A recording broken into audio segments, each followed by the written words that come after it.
কোথায় সবাই? আমি যে মধ্যাহ্নভোজ নিয়ে হাজির হয়ে গেছি, তো চলে এসো সবাই খেতে। খুব কাশি হয়েছে। সোহাগ, মামাম কি বানিয়েছে একটু বলো সবাইকে। এইদিকে তাকাও, টিভির দিকে তাকিয়ে রয়েছে, দেখ বল কি বানিয়েছে।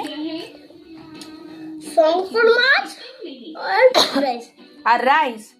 আচ্ছা, ফ্রাইড রাইস। আচ্ছা, এই হচ্ছে আমাদের আর্ট, আর এই হচ্ছে খাবার। শঙ্কর মাছ দিয়েছে হচ্ছে বাবা, এই হচ্ছে স্যালাড, আর আমি বানিয়ে ফেলেছি ঘরে একদম পিস রাইস, যেটা দেহরাদুন চাল দিয়ে ঘি দিয়ে একটু চিনি দিয়েছি।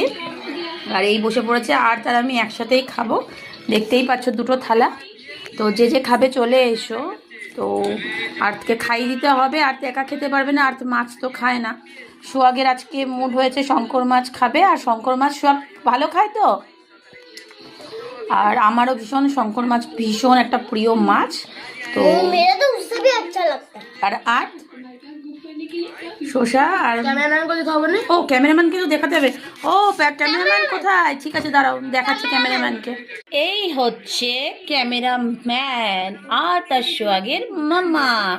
তো আজকে একদম সিম্পল, দেখো রোজই সিম্পল থাকে। যেদিন ওরা খুব বায়না করে যে মামা চিকেন খাবো চিকেন খাবো, সেদিনকে আমাকে চিকেনটা এনে দিতে হয়। আর দুপুরবেলা যদিও একটু খায়, রাতের বেলা একদম খেতে মানে ওদের ইচ্ছা করে না। আর আমাকে সেটাকে হয় ফেলে দিতে হয়, নাহলে কাউকে দিয়ে দিতে হয়। মানে হয় নোংরাওয়ালাকে দিয়ে দিতে হয়। মানে আমার ঘরে থেকে আমার বাপের বাড়িতে মানে বলতে গেলে তারা খেতে চায় না, কোনো জিনিস আমার ঘর থেকে খেতে চায় না। সেটার একটা কারণ আছে, সেটা আমি অনস্ক্রিনে ওরাও দেখতে পাবে।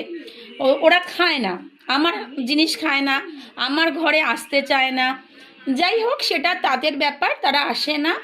এবার অনেক কষ্টে অনেক দুঃখে ওরা আমার থেকে অনেক দূরেই থাকে। যাই হোক, শেয়ার করলাম তোমাদের সাথে। আর এই মাছটা বাবাই দিয়েছে, কেন শঙ্কর মাছ সোহাগ ভীষণ ভালো খায়। আর আমার বাজারে গিয়ে মাছ খাওয়াটা মানে নিয়ে এসে খাওয়াটা সেটা খুব কষ্টের ব্যাপার। মানে গিয়ে মাছ কেনাটা, মাংস তাও বোঝা যায় যে ভালো মন্দ কিছু, মাছটা না আমি ঠিক বুঝতে পারি না। ছোটোবেলা থেকে কোনোদিনই বাজারে যাইনি। বিয়ের পর থেকে সব মানে ছেলের যে কাজগুলো, মানে বাইরে ঘর সব আমিই করতাম। মানে সে শুধু পয়সাটা রোজগার করতো, দিত, আমি সেখান থেকে বাজার হাট সব কিছুই আমি করতাম। তো যাই হোক, কিন্তু বাজারটা আমি করি, মাছটা আনতে পারি না, এই হচ্ছে কথা। আর এখন আমি আর আর্থ খেয়ে নেবো, আর্থকে খাইয়ে দেবো, সোহাগ একা একাই খাচ্ছে। আর তোমরা যারা যারা খেতে চাও চলে এসো, কোনো অসুবিধা নেই। তো সবাইকে শুভ দুপুরে শুভেচ্ছা জানালাম, টাটা।